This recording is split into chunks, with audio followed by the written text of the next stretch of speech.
नमस्कार।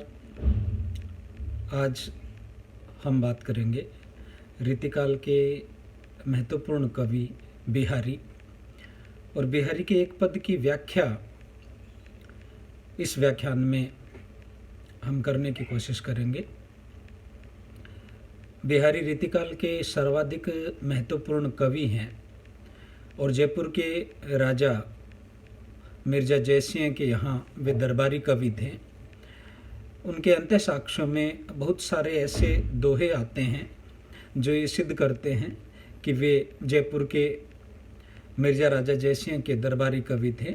और उन्होंने स्वयं लिखा है, हुक्म पाई जयसाही को हरि राधिका प्रसाद, कही बिहारी सत सही भरी अनेक स्वाद। और भी दोहे हैं, ना ही पराग ना ही मधुर मधु, ना ही विकास ही काल, अली कलिशो बंध्यो आगे कौन हवाल। और यही वो दोहा है जिस दोहे से प्रभावित होकर के मिर्ज़ा राजा जयसिंह उन्हें अपने दरबार में रख लेते हैं। बिहारी रीतिकाल के सर्वाधिक प्रतिभा संपन्न कवि के रूप में जाने जाते हैं और उन्होंने दोहे जैसे छोटे से छंद में अनेक क्रिया व्यापारों को भरने का महत्वपूर्ण कार्य किया है। और कहा भी जाता है कि बिहारी ने गागर में सागर भरने का काम किया है, या ये भी कहा जाता है कि सतसैया के दोहरे जो नावक के तीर, देखन में छोटे लगे घाव करे गंभीर। तो बिहारी सतसई का पहला दोहा जो बीए द्वितीय वर्ष के सिलेबस में है, उसी दोहे की हम व्याख्या करेंगे। और बिहारी सतसई का भी ये पहला दोहा है जो मंगलाचरण के रूप में लिखा गया है। मंगलाचरण से तात्पर्य ये है कि कोई भी कवि है वो अपने ग्रंथ की निर्विघ्न समाप्ति के लिए अपने इष्ट देव की स्तुति करता है। जैसे बिहारी से पहले केशवदास है, केशवदास की गणेश वंदना या सरस्वती वंदना, बानी जगरानी की उदारता बखानी जाए, ये प्रसिद्ध है। उसी तरीके से बिहारी ने अपने इष्ट देव, चूँकि बिहारी राधा वल्लभ संप्रदाय में दीक्षित थे और राधा वल्लभ में भी प्रधानता है वो राधिका जी की रहती है। और चूँकि रीतिकाल को हम श्रृंगार काल के नाम से भी जानते हैं, अलंकृत काल के नाम से भी जानते हैं, और श्रृंगार का जो आलंबन है वो आलंबन स्त्री होती है, और इसीलिए वो इस ग्रंथ की निर्विघ्न समाप्ति के लिए सबसे पहले राधिका जी की स्तुति करते हैं। तो यहाँ जो पहला दोहा है वो है, मेरी भव बाधा हरो राधा नागरी सोई, जा तन की झाई परे श्याम हरित दुति हो। ये दोहा बिहारी की प्रतिभा का सर्वोत्कृष्ट उदाहरण माना जाता है। और उसका कारण जो गागर में सागर भरने की बात है। हिंदी साहित्य का जो अलंकार है श्लेष, श्लेष का शाब्दिक अर्थ होता है कि जो श्लिष धातु से निष्पन्न हुआ है, जहाँ एक ही शब्द में अनेक सारे अर्थ मिले हुए होते हैं, सटे हुए होते हैं, चिपके हुए होते हैं, वहाँ श्लेष अलंकार होता है। यहाँ श्लिष्ट पदों के प्रयोग द्वारा बिहारी ने इस दोहे में अनेक अर्थों का अभिधान किया है।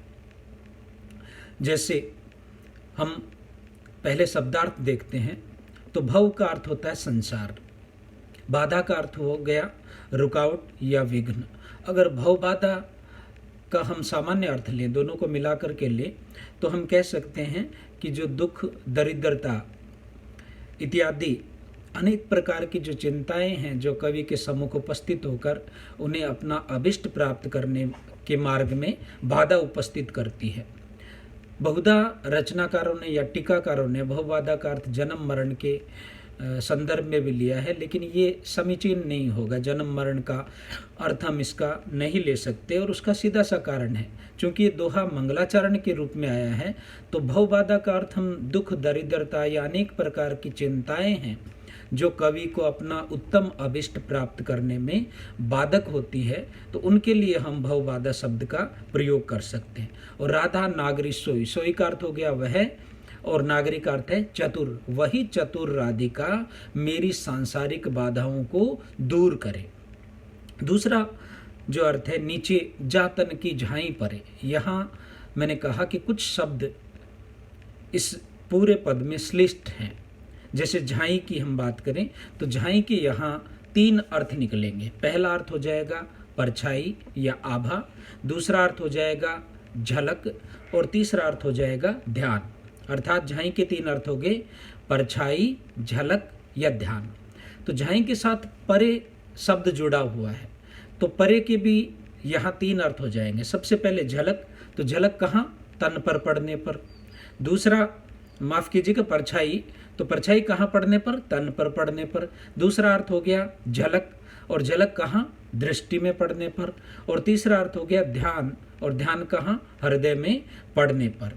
उसी तरीके से एक श्लिष्ट पद और है श्यामु।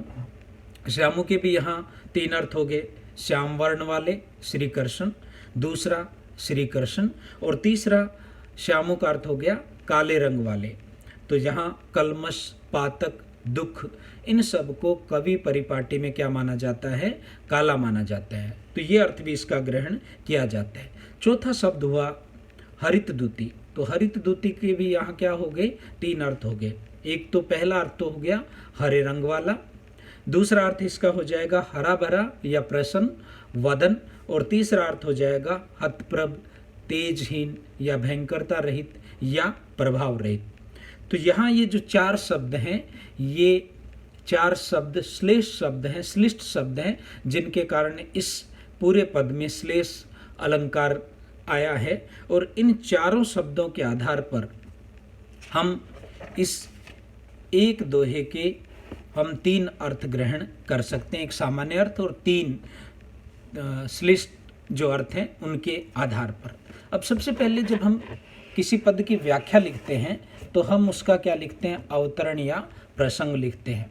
और अवतरण या प्रसंग में सबसे पहले जो आपकी पाठ्य पुस्तक है उसका नाम होना चाहिए, उसके संपादक का नाम होना चाहिए, फिर कवि का नाम होना चाहिए और कवि की रचना का नाम होना चाहिए। तो यहाँ हम अवतरण या प्रसंग इसका जब लिखेंगे तो किस तरीके से लिखेंगे कि प्रस्तुत पद्यांश हमारी पाठ्य पुस्तक डॉक्टर हेतु भारद्वाज द्वारा संपादित रीतिकालीन काव्य में संकलित रीतिकाल के प्रसिद्ध कवि बिहारी विरचित बिहारी सतसई से लिया गया है। ये दोहा मंगलाचरण में है और इसीलिए कवि अपने ग्रंथ की निर्विघ्न समाप्ति के लिए श्री राधिका जी से अपनी बाधा दूर करने की प्रार्थना करता है।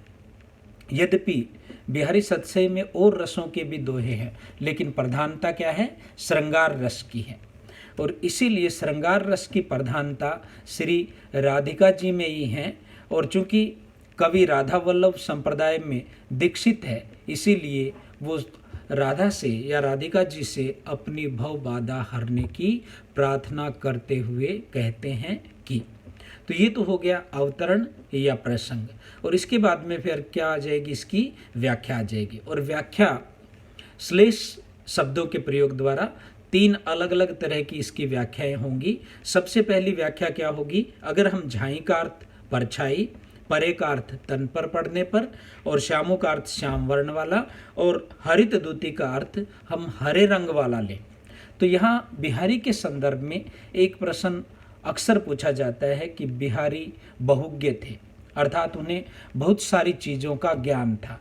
तो ये दोहा भी बिहारी की प्रतिभा का अत्युत्कृष्ट उदाहरण है, क्योंकि पहले अर्थ में बिहारी की चित्रकला ज्ञान का भी हमें संकेत मिलता है, पता मिलता है। अब इसका अर्थ क्या होगा? मेरी भव बाधा हरो राधा नागरी सोई। हे वही राधा नागरी, हे वही चतुर राधा नागरी मेरी सांसारिक बाधा को दूर करे। कौन सी? जिनके तन की परछाई या आभा श्री कृष्ण के तन पर पड़ने पर श्री कृष्ण भी हरे रंग की धोती वाले हो जाते हैं, वे मेरी सांसारिक बाधा को दूर करें।